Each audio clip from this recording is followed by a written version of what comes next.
Nubwo M23 yagize gutya igasohoka muri Uvira, amakuru aturuka hariya mu gihugu cy'u Burundi yo ntabwo ari meza, biracyari ikibazo gikomeye cyane ndetse ubu ngubu wavuga yuko ifatwa rya Uvira rikomeje guteza ibibazo akangari hariya i Bujumbura.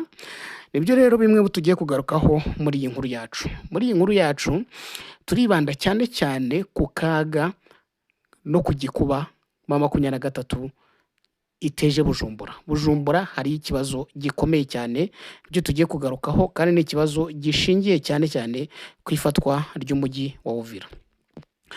Ubwo rero duse n'abasubira inyuma, ubwo ingabo z'u Burundi zatangiraga kurasa mu bice bigenzurwa na M23 hariya muri Kivu y'Amajyepfo, cyane cyane centre ya Kamanyora, intego burya ngo Perezida Ndayishimiye w'u Burundi yari afite yari ukwisubiza ndetse no cyane cyane kwisubiza ibice byo muri Kivu y'Amajyaruguru yavuyemo, ndetse ngo no gusubiza icyubahiro igihugu cye cyari kimaze amezi cyandagariye mu kiraka cyari cyarahawe na leta ya Kongo. Ni ikiraka bahawe, bandagarira muri Bukavu, bandagarira Igoma, bandagarira Sake ndetse n'andi hatandukanye. Mu muvuduko mwinshi cyane abarwanyi b'M23 nabo byahuye nuko bari bikwije, bari bafite ibikoresho bikomeye, basubiza inyuma ingabo z'u Burundi, basubiza inyuma ingabo za Kongo, basubiza inyuma Wazalendo, basubiza inyuma FDLR, hanyuma baragenda bafata umujyi wa Uvira. Ku itariki 10 Uvira igifatwa bigitangazwa na M23, Minisitiri w'Ububanyi n'Amahanga w'u Burundi Dr Edouard Bizimana yabwiye RFI ko Uvira iramutse ifashwe umutekano w'i Bujumbura waba uri mu kaga, kuko urugendo ruhuza ibi bice byombi rutwara iminota yonyine. Ni ibirometero 25 kuva Uvira werekeza Bujumbura. Uwo munsi M23 yahise itangaza ko yafashe Uvira. Leta y'u Burundi yahise ifata icyemezo gikomeye, ifunga imipaka. Ifunga umupaka wa Kavimvira, ifunga umupaka wa Vugizo. Iyi ni imipaka ihuza u Burundi ndetse na leta ya RDC. Ubucuruzi n'imigenderanire hagati y'Abanyekongo n'Abarundi byarahagaze. Kugeza ubu ngubu nta tangazo rifungura imipaka turabona, nubwo M23 yavuye muri Uvira. Reka turebe noneho akaga cyangwa igikuba kiri mu Burundi bitewe n'uyu mujyi wa Uvira ni ikihe. N'amakuru twatohoje. Kuri ubu mujyi wa Uvira ugiye kureba mu buso, ni umujyi ufite metero kare zirenga 200. Ukora ku kiyaga cya Tanganyika. Ku gice cyo mu majyaruguru, mu mwaka ushize ukaba warutuwe n'abaturage babarirwa mu bihumbi 700. Hari abaturage benshi bahungiye mu Burundi kubera ko umujyi wa Uvira uri hafi cyane y'umujyi wa Bujumbura, kuko ni intera ntoya rwose. Bisaba kwambuka umupaka wa Kavimvira ugahita winjira muri zone ya Gatumba ukaburagiye. Abanyekongo n'Abarundi barahahirana umunsi ku wundi. Ahanini bakoresha umupaka wa Kavimvira u Burundi bwafunze. Ibicuruzwa bikunze kwambuka birimo ibikomoka ku buhinzi nk'ibigori, ibishyimbo, imyumbati n'amafi arobwa mu kiyaga cya Tanganyika. Reka turebe noneho, ugiye kureba nk'ubu ngubu usanga ko mu bicuruzwa bikomoka mu Burundi bijya mu mahanga, usanga ko ibirenga 60% byinjira muri Kongo, ku buryo Kongo umujyi wayo wa Uvira ufatwa mu by'ukuri nk'umujyi uzahungabanya cyangwa watangiye guhungabanya bikomeye ubukungu bw'u Burundi.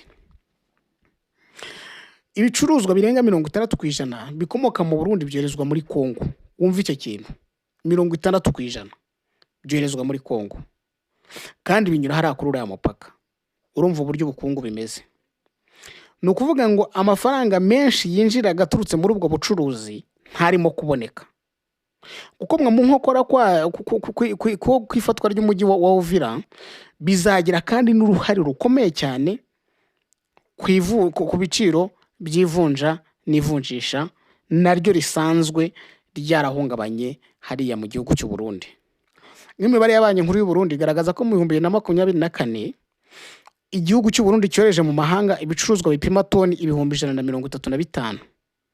Muri byo harimo ibipima toni 63,69 n'ibice 4 byoherejwe muri Kongo, kandi byinshi byanyuze ku mupaka wa Kavimvira.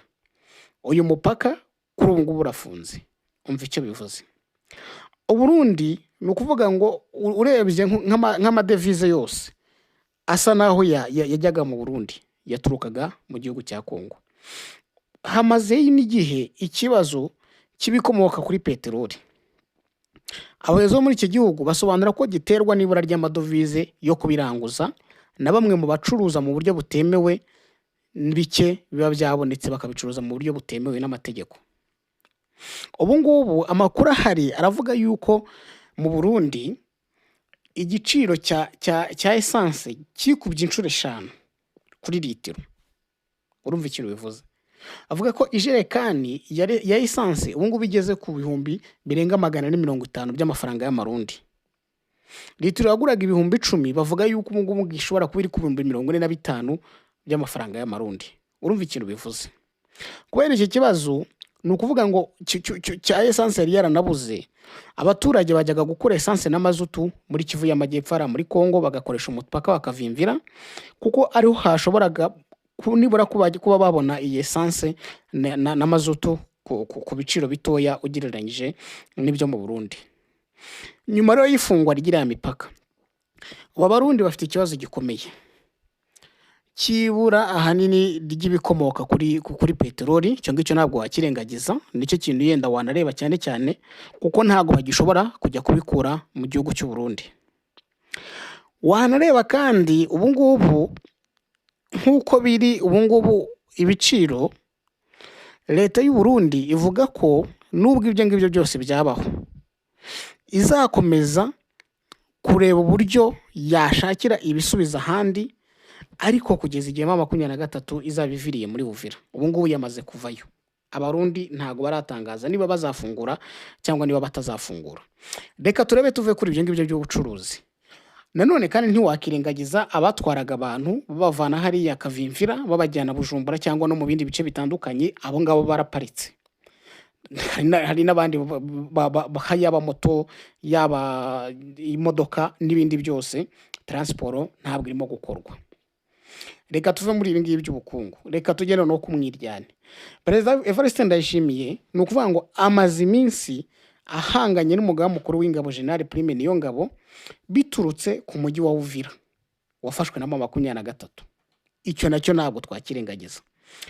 Ubwo abo barwanyi binjiraga mu mujyi hariya wa Uvira, hari umudipolomate w'umubirigi ukorera mu Burundi wahishuye ko ku itariki 11 hashize umunsi umwe mu 2023 yinjiye hari muri Uvira. General Niyongabo ngo yayoboye inama yarimo abayobozi bo mu butasi n'abo mu ngabo zirwanira mu mazi hagamijwe gusuzuma uko umutekano wifashe imbere mu gihugu no ku mipaka yacyo.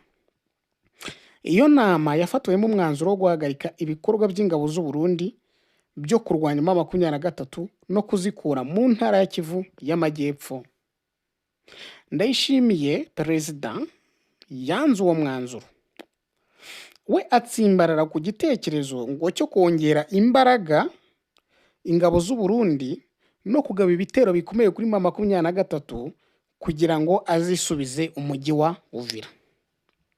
Perezida Ndayishimiye yagaragaje ko ngo yizeye ko ubufasha azahabwa n'Ububirigi ndetse n'igihugu cya Misiri, ubwo bufasha bwiyongera ngo kubufatanye n'ingabo za Kongo, Wazalendo, Imbonerakure, umutwe wa FDL n'abacancuro baturutse muri Colombia n'Uburusiya, abangaba bazamufasha kuba bakongera kwigarurira Uvira hatabayeho ikindi kibazo. Ndayishimiye yagaragaje umugambi wo kwifashisha ikibuga cy'indege cya Bujumbura ngo n'ikiyaga cya Tanganyika mu kohereza ibikoresho bya gisirikare mu bice birimo Makobola. No kuvuga ngo ni ibirometero 20 kuva kugera Makobola, ni ibirometero 20 uvuye Uvira. Icyizere cya Ndayishimiye cyakomokaga ngo ku nama yabereye muri ambasade y'Ububirigi Bujumbura ku itariki 10/23 yafashe Uvira. Iyo nama ikaba yarahuje ambasaderi w'Ububirigi uhagarariye ibikorwa bya gisirikare muri ambasade n'abayobozi bo mu butasi bw'u Burundi. Ngo banaganiriye banategura umugambi wo kwisubiza umujyi wa Uvira. Nukuvuga ngo rero mugenda Ndayishimiye n'Ububirigi bakomeje gushyigikira ibikorwa bya gisirikare byo kurwanya 2023. General Niyongabo we amakuru aravuga ko ngo yarwanyije uwo mugambi ashingiye ku buryo ingabo z'u Burundi zatakarije bikomeye ku rugamba rwabereye mu kibaya cya Rusizi mu ntara ya Kivu y'Amajyepfo.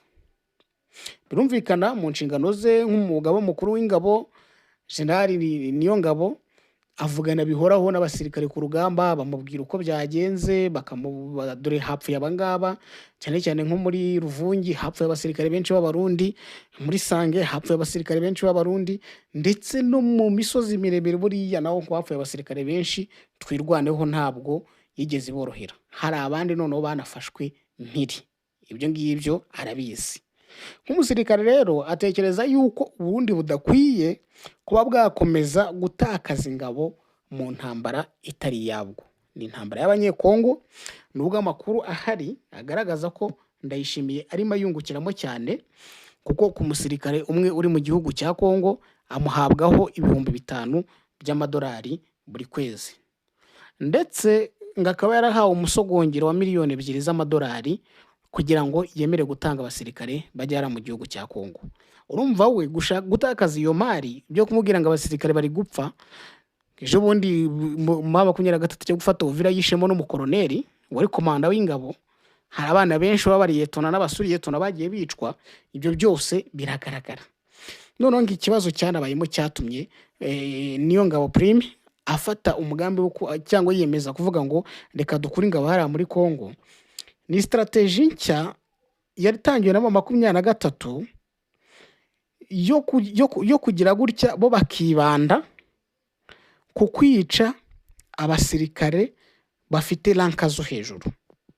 Iyi strategy ngo isa naho yamuhahamuye, aravuga ati nta mpamvu rero yo kuba abasirikare bagumayo.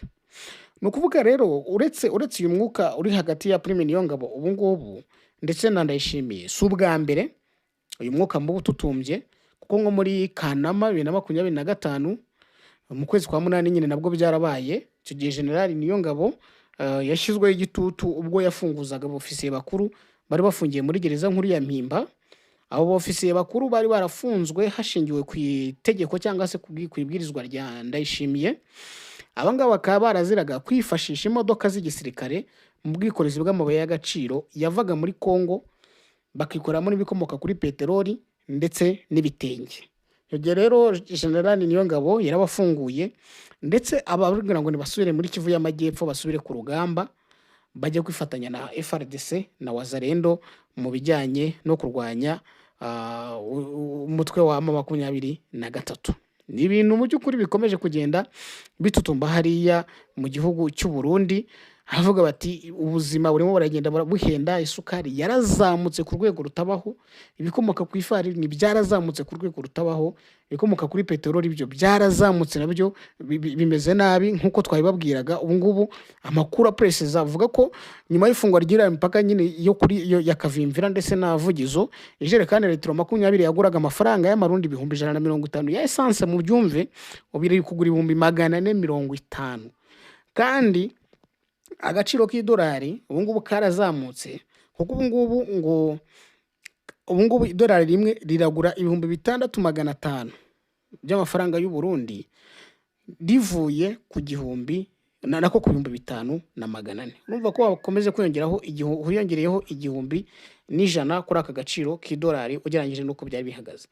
Ibi bintu rero urumva ko ubuzima bukomeje kugenda bujya habi, ndetse ngo Ndayishimiye yabiteye imboni, abona ko byanze bikunze hari uburyo agomba gucisha make, kuko nawe bishobora kuza kumugiraho ingaruka mu gihe yakomeza gusa naho yinangira. Ntabwo tuvuze ikibazo cy'impunzi nyinshi cyane mu gihugu cy'u Burundi, kuko Burundi bivuga ko ngo bwabaye overloaded, bufite impunzi nyinshi, aho barimo gusaba ko nibura hakusanywa miliyoni 33 z'amadolari yo kugira ngo bafashe impunzi zahungira mu gihugu cy'u Burundi. Urumva n'amafaranga menshi, kugira ngo ubone ayo mafaranga ni ibintu bitoroshye kuyabona, ntago ari ibintu byako kanya. Urumva rero ntabwo wakwemeza ko ubu ngubu situation mu Burundi ihagaze neza. Ariko nanone ku rundi ruhande 23 ku kijyanye n'umutekano yarababwiye iti twebwe tubaha silence, nta muntu uzaturuka ku butaka tugenzura ngagabe ibitero iwanyu, rwose muhumure. yaba Red Tabara yaba n'indi mitwe irwanya Burundi nta numwe uzaturuka ku butaka bugenzurwa na 23 ngaze gutera igihugu cyanyu cy'u Burundi, igihugu cyiza cy'u Burundi. Ati ibyo ngibyo rwose mu bigira silence, ntabwo ibyo ngibyo biteze kuzabaho, nta munsi numwe ibyo ngibyo bizabaho. Urumva rero aho ngaho ho nibura babonye silence yuko ibyo ngibyo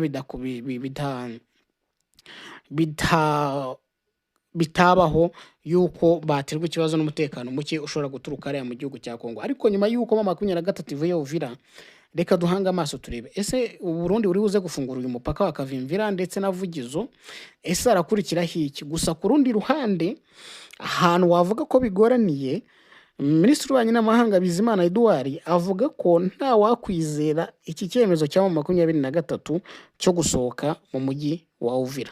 Avuga yuko ngo ishobora kuba ari trick yakinwe bo batasohotsemo, ahubwo ngo hari ikindi kintu kigamijwe. Ibi ngibi akabihurizaho na Patrick Muyaya wo muri Kongo, umuvugizi wa guverinoma, uvuga ngo ese ubundi hasohotse bangahe, bagiye hehe, ninde wagenzuye uko basohotse. Ibyo ngibyo byose akavuga yuko bagahuriza kuvuga ngo hari 23 yihinduye abasivili iguma muri Uvira yigenzura, ndetse kandi hari n'abavuga ngo hagiyemo ngo igipolisi, ariko nta gipolisi gihari cyangwa 23 kirara muri Uvira. Ubwo ntago aricyo kirimo kugenzura kiriya gice. 23 yavuyemo completely, ndetse ubu ngubu bivugwa ko uyu munsi nako ejo nimugoroba aribwo 23 yagomba kuba yashize muri Uvira. Ubu ngubu amakuru ahari aravuga yuko 23 itakibarizwa hariya muri Uvira muri Kivu y'Amajyepfo. Gusa ibyo ngibyo nibivugwa, hari n'abandi nabo bariyo icyo barimo bagenda bagaragaza. Gusa ariko abari muri Uvira bavuga ko 23 koko yamaze kugenda, n'amashusho twayabonye. Reka rero dutegereze. Wowe rero ukunda ibyo tukugezaho, twiyungeho ukora subscribe, ukora like, ukora share, kugira ngo tujye dukomeza kwaguka tugutegurira ibindi byiza birenze ibi ngibi.